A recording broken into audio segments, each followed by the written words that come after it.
There comes a moment in every relationship when silence enters the room, not from peace, but from distance. And in that moment, your reaction will either deepen the gap or transform the space between you. Pause here. Take a breath with me. Because what you do when someone distances themselves, especially a man you care about, will shape not only the future of that connection, but more importantly, the shape of your inner world. Most people think love is built in closeness, but true love reveals itself in how we respond to separation. You see, the emotional gap someone creates when they pull away is not just about them. It's a mirror. A sacred mirror that reflects your level of self-trust, your discipline, and your spiritual clarity. When a man distances himself, what do? Do you panic? Do you perform? Do you beg for his return? Or do you pause? Do you turn inward? Do you choose stillness over reaction? Because here's the wisdom that most miss: his silence is not your cue to become louder. It is your opportunity to become deeper. Let us now walk through the journey, step by step, not just to understand what is happening, but to master who you become in the face of it. When a man begins to distance himself, something inside you stirs. It's almost primal.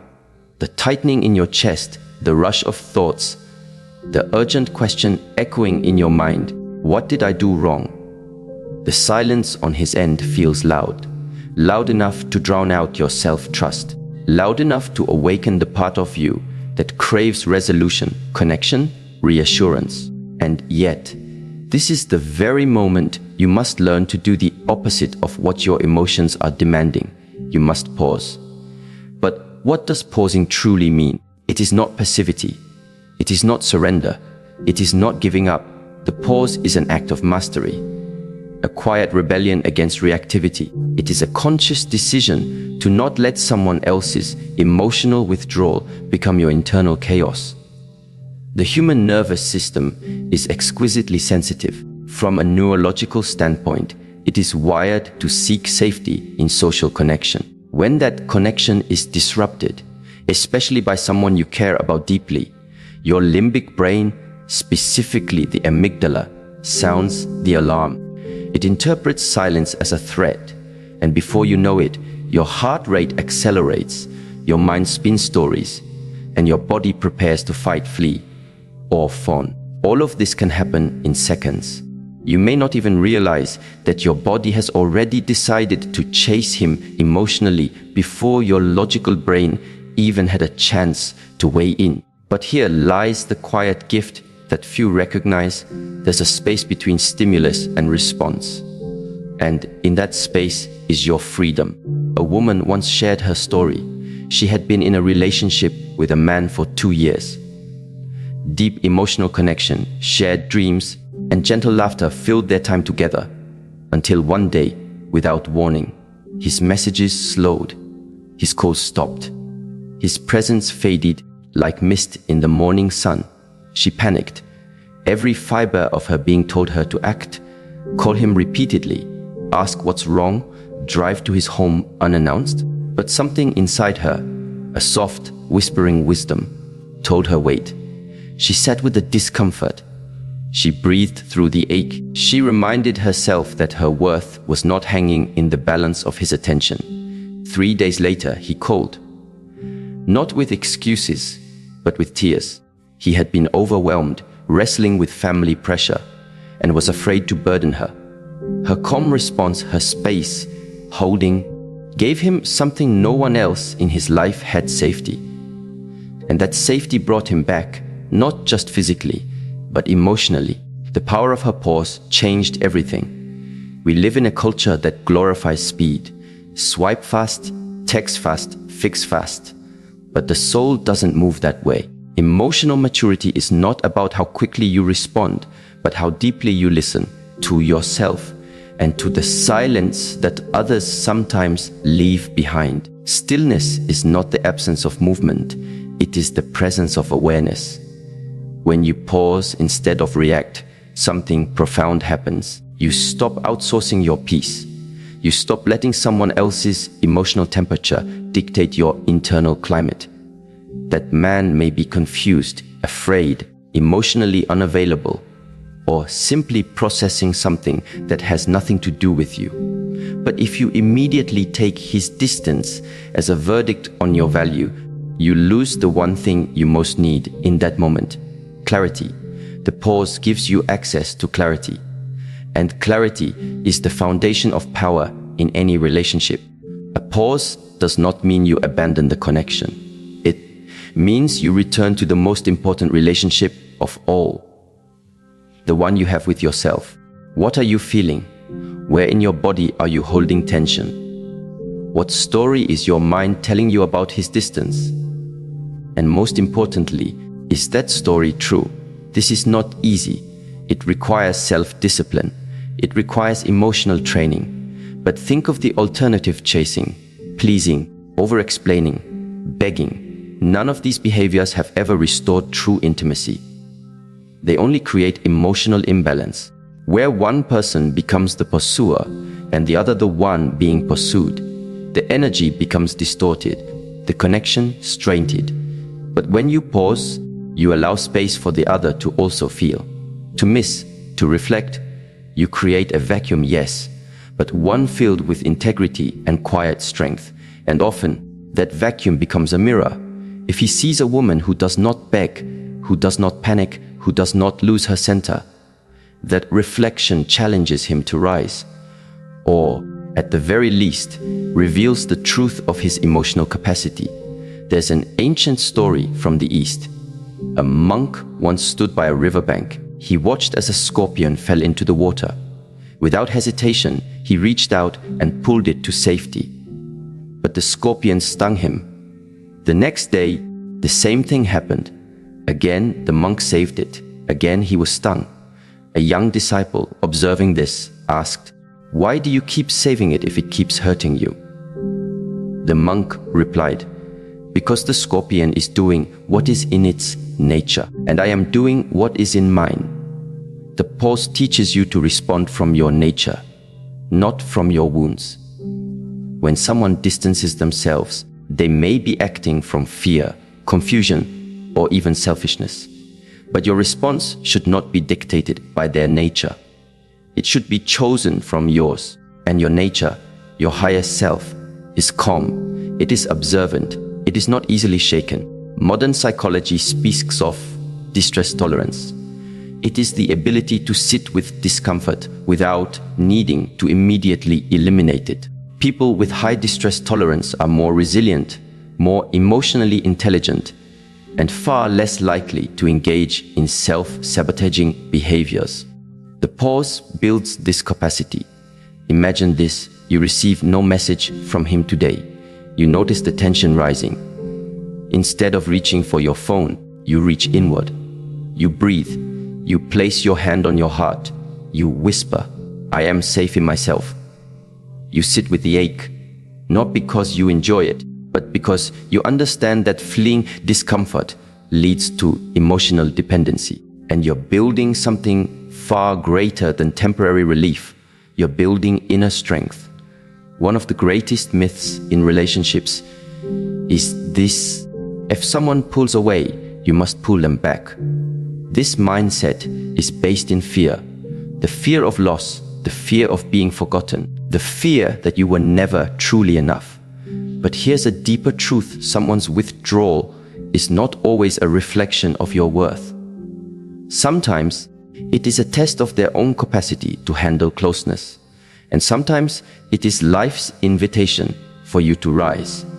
Not to chase, but to choose differently.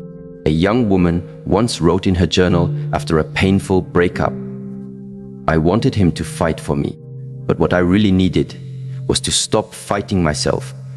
There is nothing wrong with wanting connection. It is deeply human, but when that desire overrides your peace, it becomes neediness. And neediness is not love, it's a cry for self-return. The pause brings you back to yourself, and in that return, something remarkable happens. You become radiant, your energy shifts, your thoughts become clearer, your body relaxes, And instead of asking, why is he pulling away? You start asking, what do I need to nourish myself today? Maybe it's journaling. Maybe it's a walk in nature. Maybe it's releasing old stories through tears. This self-directed energy not only restores your center, it communicates a frequency that others can feel, including him. There's a truth in energy dynamics that even neuroscience is beginning to affirm. People respond to your internal state more than your words. When your inner world is grounded, others feel it, even in silence. They may not know why, but they feel more safe around you, more drawn, more curious. And sometimes your grounded presence will do what 1,000 messages cannot: call him back. But even if he doesn't return, something far more powerful will: your self-respect, your peace, your wisdom. Every pause you take when you're tempted to react is a small act of liberation. It is the quiet, graceful defiance of the woman who refuses to abandon herself. This isn't about playing games. It's not about withholding or pretending to be unbothered. It's about learning to navigate emotional distance with grace, with self-awareness, with patience. Consider the mighty tree in the forest.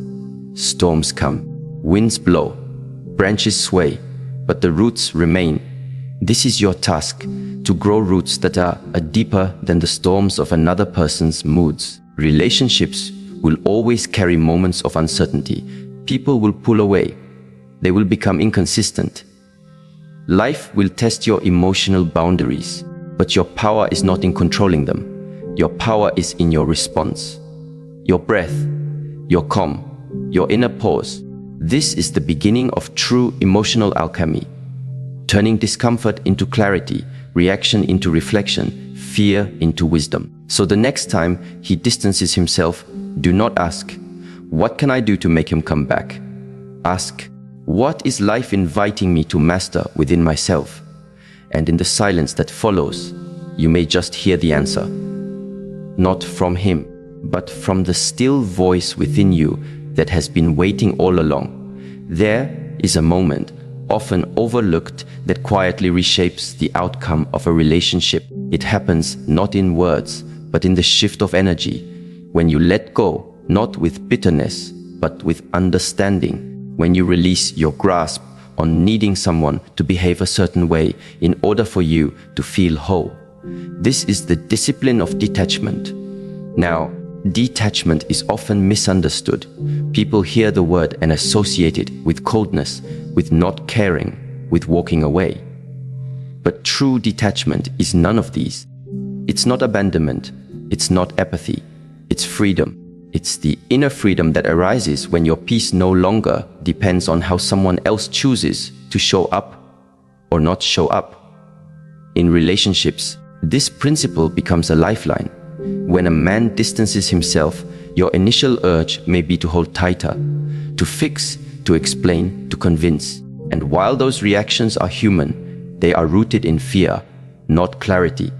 Detachment invites you into a new kind of power. The ability to love someone deeply while still remaining whole without their constant validation. Think of a bird in the palm of your hand. If you grip it too tightly, you harm it. If you open your hand completely, it may fly away. But if you hold it gently, respectfully, with a sense of freedom, it might choose to stay. This is what detachment looks like in love. It is loving someone with an open palm. There was a woman once who was deeply in love with a man who had a pattern of withdrawing emotionally. Every few weeks, he'd go quiet, not in anger, just in absence. She used to chase after him, sending long messages over, explaining her feelings, analyzing his every word. But each time she did, he withdrew further. Then one day, something shifted. She still loved him, but she stopped waiting at the door of his silence. Instead of reacting to his absence, she returned to herself. She nourished her own life, her friendships, her creativity, her self-reflection. When he reached out again, she welcomed him without punishment or neediness. He was surprised. Her energy had changed. She wasn't using him as her emotional anchor anymore. She had become her own anchor. And from that point forward, the dynamic between them transformed. When you detach in this way, you send a powerful message, not to manipulate, but to communicate. I am not dependent on your presence to validate my existence. That message, when embodied sincerely, either inspires someone to rise into deeper connection or reveals that they never intended to meet you there. Detachment does not mean you stop caring. It means you stop controlling. And neuroscience supports this shift.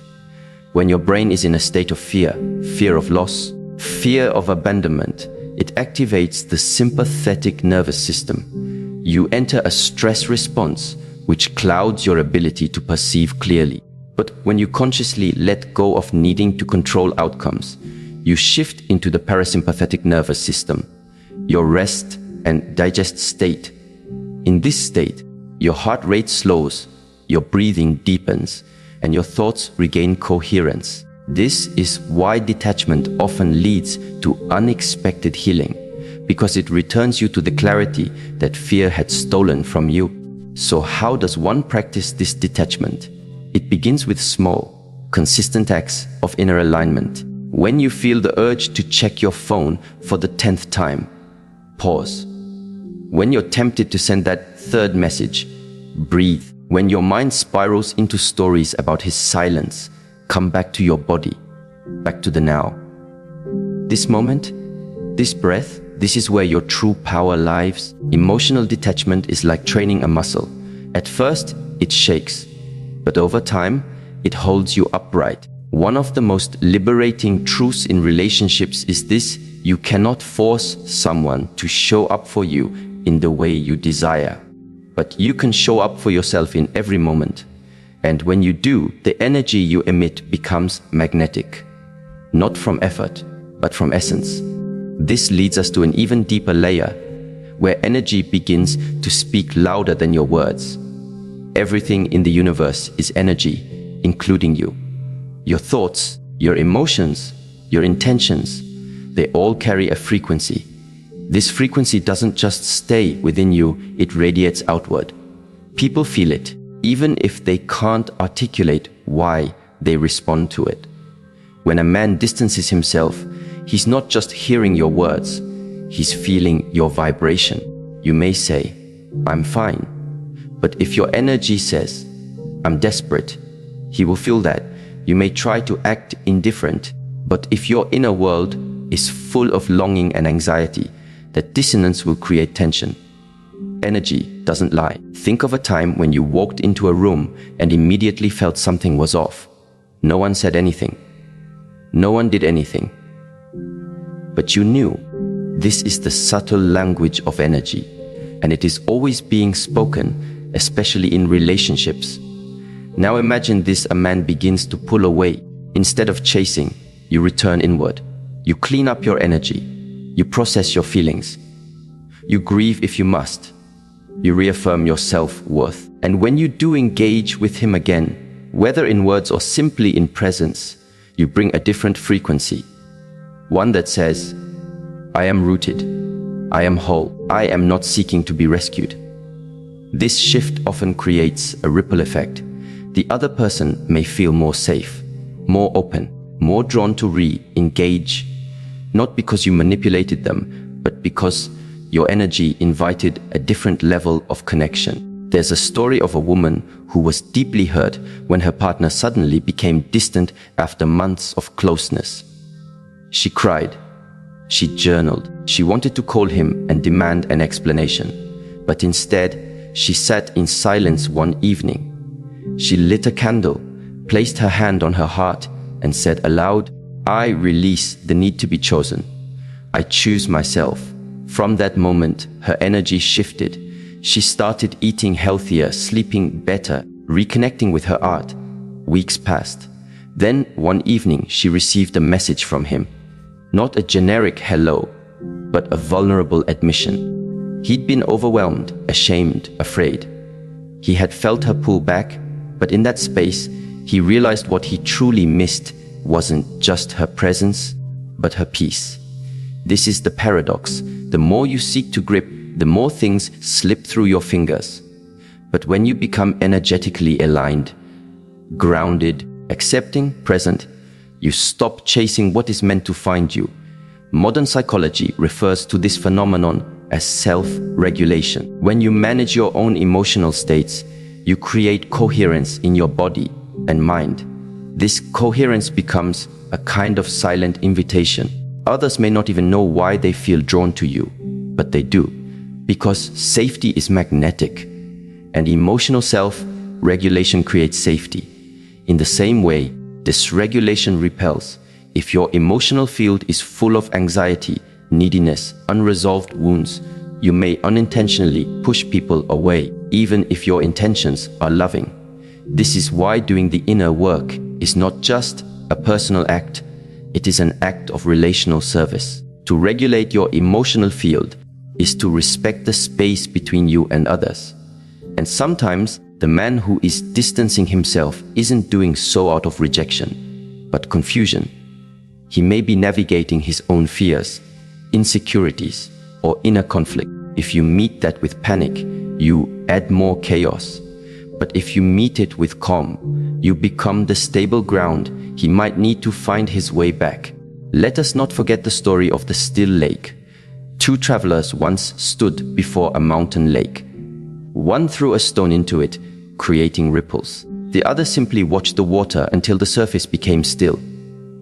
"Why did you not throw a stone?" the first asked. The second replied, "Because I wanted to see my reflection." A stillness allows for reflection. Your inner calm becomes a mirror in which others can see themselves more clearly. So if he is distant, ignore the urge to force clarity. Instead, become clarity. Let your energy say what your words cannot. Let your alignment speak louder than your confusion. And in that space, you begin to rewrite the pattern, not just in this relationship, but in all future ones. You become the woman who no longer begs for love, but embodies it. The woman who is not led by fear, but by frequency. The woman who knows that the greatest act of connection is not in seeking to be understood, but in learning to understand herself. This is not easy. It requires practice, repetition. Sometimes you will fall back into old habits. That's okay. The journey is not linear. But every time you return to your breath, every time you pause before reacting, every time you choose alignment over anxiety, you are training yourself to love from a place of power, not pain. And perhaps that is the real lesson when someone pulls away, not to chase their footsteps, but to deepen your roots. There will be more to understand, more layers to peel back. But in the quiet, in the stillness, in the frequency of your being, you have already begun. There is a kind of wisdom that doesn't come from books or long conversations. It comes from the silence between actions, from the space between words. And when someone distances themselves, when a man you care about suddenly becomes quiet or emotionally absent, it is not your loudest reaction that carries the message. It is your energy. Because whether we realize it or not, we are always communicating. Even in stillness, even in silence. Energy is the language before language. In moments when a man retreats into himself, you may be tempted to fill the silence with explanations, messages, attention-seeking behaviors. But the truth is, your internal frequency, the emotional energy you carry, has already spoken long before your words ever reach him. And the quality of that energy either invites connection or triggers withdrawal. If you are rooted, clear, and self-assured, your energy offers an invitation. It tells him, you are safe to come closer. But if you are frantic, insecure, or desperate, your energy sends an entirely different signal. I need you to make me feel whole again. That kind of frequency can become overwhelming. Not because your emotions are invalid, but because energy that comes from lack often pushes others away, even when your intention is to draw them nearer. There is a quiet power in tending to your internal world before reaching outward. In relationships, we often think of communication as what we say or how we say it, but communication begins long before that. It begins with how we feel, how we regulate our nervous system, how we embody our emotional states. When someone walks into a room and is deeply calm, others feel that. It doesn't have to be spoken. That person has coherence, and coherence creates trust. When your internal state becomes chaotic due to someone else's behavior, it's easy to forget that you still have control.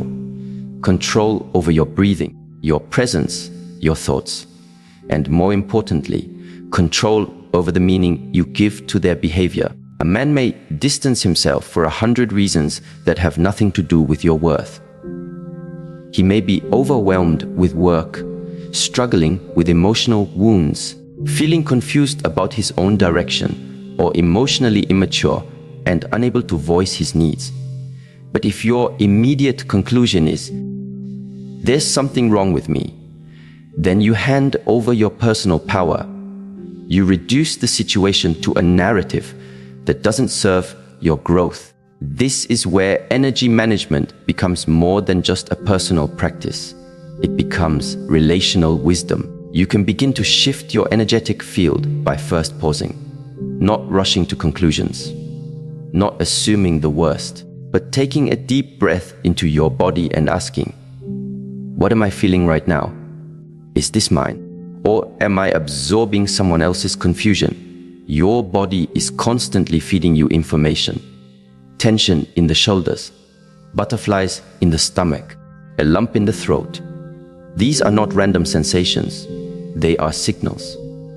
And when you become attuned to your own body, you become more discerning in your emotional responses. There's a woman I once met who told a powerful story. She was in a relationship where every time she started to get close to her partner, he would pull back, not dramatically, just enough to make her question herself. At first, she blamed herself. She thought she was being too intense, too expressive, so she began to tone herself down, walk on eggshells, minimize her needs. But no matter how much she adjusted, the distance remained. One day, instead of trying to fix it, she asked a different question. "What is my energy saying right now?" She realized that deep down, she was afraid of being too much, afraid of not being chosen, afraid of repeating past rejection. That fear, though unspoken, was pulsing in her energy. And it was that subtle fear that he was picking up on. So she decided to shift. She didn't say anything to him. She simply started tending to her emotional field. She meditated daily, practiced breathwork, wrote letters she never sent, gave herself the compassion she was craving from him. Within 2 weeks, his behavior changed. He didn't know what was different, but he started leaning in again. He started opening up. It wasn't because she convinced him.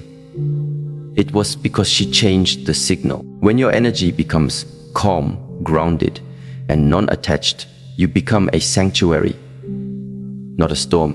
This doesn't mean suppressing your emotions. It means transmuting them, transforming fear into self-reflection, turning need into presence, channeling pain into purpose. We often think we need others to validate us in order to feel whole. But the most powerful energy you can embody is this: I am enough. I am safe in myself. And I allow others the space to meet me or not meet me without losing myself in the process. This energy communicates trust, not just in the other person, but in life itself. Trust that if someone is meant for you, they will come closer. And if not, their distance is simply creating space for something greater to arrive. But that level of trust requires practice. It requires inner work. It requires becoming aware of your triggers, your emotional patterns, your attachment wounds.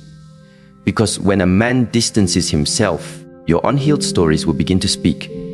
This always happens to me. I must not be lovable. He's going to leave just like the others. These thoughts aren't just thoughts. They are scripts, emotional memories stored in your nervous system. And if you're not careful, you'll mistake the present situation for a replay of the past. You'll project old pain onto new people. This is why awareness is everything. The moment you catch yourself spiraling into fear, pause. Place your hand over your heart. Breathe deeply. Speak gently to yourself. I am not abandoned. I am with me. This simple act of self-soothing rewires your brain. It calms your emotional centers and brings you back into presence. Because when you're present, you can respond instead of react. You can observe rather than assume. You can remain steady, even when someone else is uncertain. This leads us to another liberating truth. Rejection is not always rejection. Sometimes it is redirection. A man pulling away is not necessarily a door closing. It may be life opening another door. A door to self-respect, to deeper clarity, to more honest communication. It may be revealing to you a pattern that needs healing, a boundary that needs reinforcement, or an expectation that needs recalibration. There's a story of a young woman who was deeply in love with a man who ghosted her. One day he was fully present, calling, planning a future, expressing devotion, and the next he was gone. No explanation, just silence. She was devastated. For weeks, she blamed herself. She tried to piece together what she had said or done wrong, but no answer came. Instead of staying stuck, she began a process of inquiry. She wrote down every emotion she felt. She revisited her past relationships. She began therapy, not to win him back, but to understand why his disappearance shattered her so deeply. What she discovered changed her life. It wasn't just his silence that hurt. It was the unhealed abandonment she had carried since childhood. His exit had touched that old wound, and instead of tending to it, she had tried to fill it through external connection. Months later, the man resurfaced. This time, she didn't respond from the old version of herself. She listened to his explanation, and without bitterness, she let him go. Not from spite, but from strength. She had outgrown the version of herself that needed his validation. His distance had been the doorway to her own healing. What felt like rejection was, in truth, redirection. When someone creates space, that space is not empty. It is fertile. It is a mirror. It shows you what still needs attention within. It gives you the opportunity to rebuild your inner foundation so that future connections are rooted in strength, not survival. And it is in this sacred space that you get to choose your story. You can tell yourself the story of being left, or you can tell yourself the story of being led back to yourself, back to your worth, back to the wisdom that was waiting beneath the noise. Because the truth is, when a man distances himself, he may or may not return. That is not within your control. But what is within your control is how you rise, how you respond, how you alchemize the pain into power. You are not here to beg for closeness. You are here to embody closeness with yourself. You are here to become so grounded in your own presence that others must meet you there or fall away. This does not make you hard.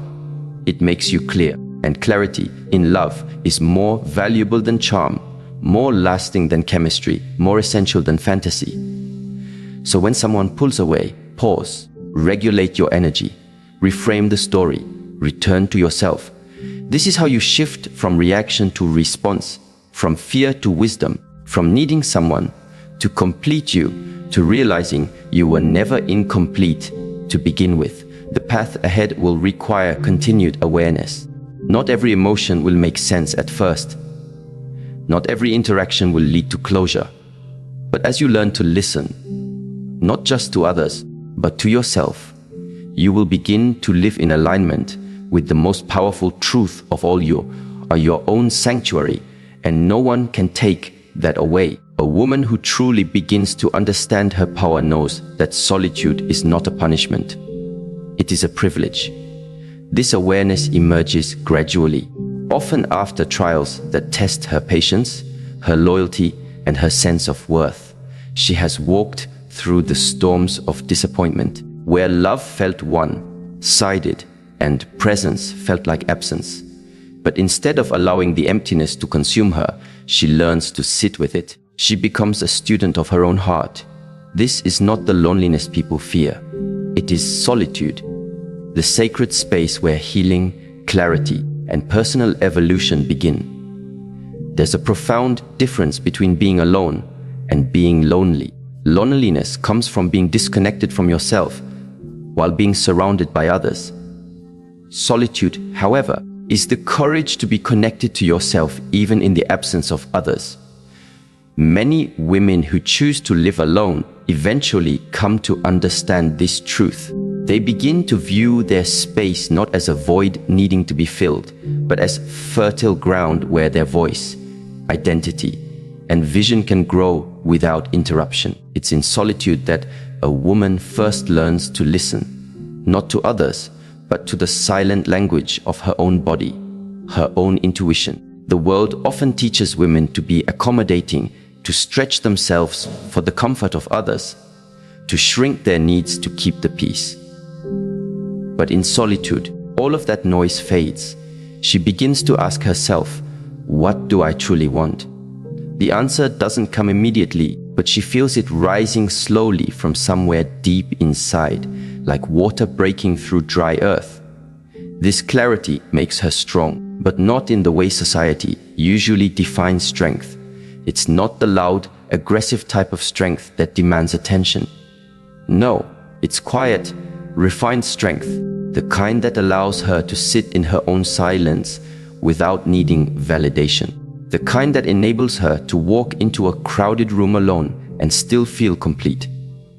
The kind that says, I am not waiting to be chosen. I have already chosen myself. Take, for instance, a woman named Lena. After 10 years in a marriage where she constantly compromised her desires to maintain the relationship, she finally found the courage to walk away.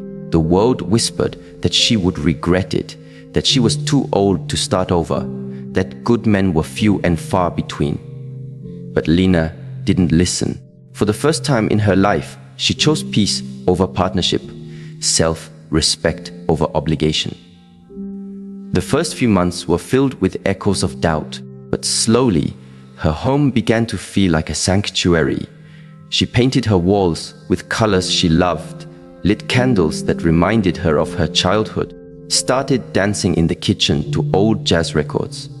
She wasn't just surviving, she was rediscovering herself. This kind of rediscovery is powerful because it's not rooted in reaction. It's not about proving a point or seeking revenge. It's about rebirth. The woman who learns to enjoy her own company is no longer driven by the fear of abandonment. She doesn't see relationships as something to complete her, but as something to complement her already full life. When she eventually does love again, it will be different. She won't tolerate crumbs while pretending it's a feast. She won't justify someone's poor behavior with her empathy. She'll look into the eyes of the person across from her and silently ask, "Can you meet me where I already am?" If the answer is no, she'll walk away, not out of anger, but from clarity, because she has learned that it is far better to be alone with peace than together in chaos. This clarity also extends to friendships. A woman who has been alone learns that not every connection deserves her energy. She becomes selective, not out of arrogance, but from awareness. She knows the difference between those who are curious and those who are committed. She no longer seeks quantity, but quality. One deeply connected friendship means more than 100 surface-level acquaintances. The woman who has walked through solitude has no time for pretense. She craves realness, honesty, and depth. There's a story often told in quiet circles. A woman spent years climbing the corporate ladder, always surrounded by people, but never feeling seen. After burning out, she took a sabbatical and moved to a small cottage near the sea. At first, the silence was unbearable. But over time, the waves spoke to her in ways that words never could. She began writing poetry, not for fame, but for herself. The act of writing became sacred. She returned to her life months later, not as the same woman who had left, but as someone entirely new, calmer, wiser, and deeply rooted. She had learned in her silence what the noise of success had hidden. And this is the paradox: the woman who chooses to be alone becomes the one everyone seeks, not because she is hard to get, but because she is hard to forget. She walks differently, speaks differently. Her presence is soft yet powerful, like water, gentle enough to nurture life, yet strong enough to carve through stone. She does not beg for love, but invites it, not from desperation, but from wholeness. She dresses for herself, eats alone without shame, travels with confidence, and embraces the unknown. While others chase after fleeting pleasures and temporary company, she is building something enduring within herself. This does not mean she is immune to desire or that she does not long for companionship. It means her longing no longer stems from lack, but from abundance. And that changes everything. A powerful woman is not necessarily the one who raises her voice, but the one who no longer lowers it. She speaks her truth not to offend, but to exist fully. She no longer plays small so that others feel big. She realizes that by shining her light, she gives others permission to do the same. And that light is not a spotlight demanding attention. It's a steady flame that lights her path and quietly warms those near her. She has stopped asking for permission. Permission to rest, to grieve, to say no, to walk away. She no longer needs someone else to validate her experience. Her pain is real, and so is her joy. Her tears are not signs of weakness, but signals that her heart is still open. And because she knows how to hold her own heart, she will never again hand it to someone who treats it carelessly. This level of self-respect, cultivated in solitude, eventually becomes a force that transforms every aspect of her life. She chooses jobs that align with her values, not just her skills. She protects her energy like a sacred resource. She surrounds herself with those who celebrate, not tolerate her. And most importantly, she becomes her own sanctuary, no longer waiting for someone else to save her, to choose her, to see her. She has already seen herself fully, completely, tenderly. And once a woman sees herself like that, there is no turning back. From this place of inner sovereignty emerges something even more profound. Discernment. Discernment isn't judgment. It is the ability to see clearly without distortion. She no longer confuses attention with affection, excitement with alignment, or intensity with intimacy. She recognizes red flags for what they are, not for what she hopes they might become. She no longer falls in love with potential. She looks for presence. She understands now that some people come to teach, others to test, and a few to treasure. But no one comes to complete her. She is already whole. And so, she loves from overflow, not emptiness. And when the right person arrives, someone whose soul speaks the same quiet language, who does not fear her depth but dives into it willingly, there will be no need for games, no masks, no performance. Just two people whole in themselves, choosing each other not out of need, but out of reverence.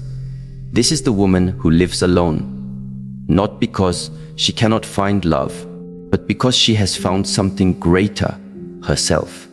And now she walks the earth not searching, but radiating. A silent signal to the world that says, I am no longer available for anything that does not align with my soul. The world may not always understand her, but she understands herself, and that changes everything. When a woman reaches this place within, something mysterious happens. She begins to receive insights, not always loud, but subtle nudges that guide her forward. She learns to trust the pauses in life, the in-between moments. She no longer rushes healing or forces outcomes. She aligns with seasons, understanding that winter is as necessary as spring. She blooms in her own time. This blooming is not for show. It's not an act of rebellion. It's an act of remembering. She remembers who she was before the world told her who to be. And in doing so, she becomes someone entirely new. Not the old version of herself improved, but a deeper, truer expression of her essence. And this essence is magnetic, not because she tries to attract, but because she's finally stopped trying. Let the world be loud. Let people wonder why she is so calm in the chaos. Let them ask why she smiles without reason, why she walks like she owns the earth. She does not explain anymore. She simply lives, fully, deeply, authentically, because now she knows solitude is not the absence of love. It is the space where love begins, not outside, but within. When a woman begins to understand her value, not from a place of pride or ego, but from a deep and sacred awareness of her worth, everything in her world starts to shift. She stops waiting for validation from people who never intended to give it. She no longer pleads for space in rooms where her presence is treated as optional. She ceases to beg for love that's measured, inconsistent, or used as a tool for control. Instead, she walks with a quiet strength that says, I know who I am, I know what I bring, and I will not shrink myself to fit into places I've outgrown. Such a woman becomes untouchable, not because she doesn't feel, but because she's learned not to settle for less than what aligns with her truth. Her standards are no longer dictated by fear of loneliness, but by clarity of purpose. Her boundaries aren't walls to keep love out, but gates that filter what is worthy of coming in. This kind of transformation doesn't happen overnight. It is often born from pain, through heartbreaks, disappointments, betrayals, and nights spent in silent prayers no one hears. But through those moments, she becomes refined, not hardened, but wiser, not cold, but more discerning. And that discernment becomes her protection. She learns that being misunderstood is not a curse, but sometimes a form of divine protection. She understands that silence is not weakness, but a powerful form of strength. She stops chasing closure from people who broke her, because she realizes that their inability to love her was never about her lack, but their own limitation. In relationships, she no longer asks, will he choose me? But does this connection honor the woman I've become? She becomes deeply rooted in herself, and from that place of rootedness, she attracts not just a man, but a mirror, a partner who sees her, respects her, and values the depth she offers. In this quiet revolution of self-return, she becomes the woman she once prayed to be. Not perfect, not invulnerable, but whole. And in a world that often profits from her insecurities, her wholeness becomes an act of rebellion. Her peace becomes power, her solitude becomes sacred, and her presence becomes a blessing to those wise enough to recognize it. She doesn't need to prove herself anymore. Her life speaks for her. Her energy enters rooms before she does. And for those who see her, truly see her, she is unforgettable. Not because she tried to be, but because she dared to be fully, unapologetically herself.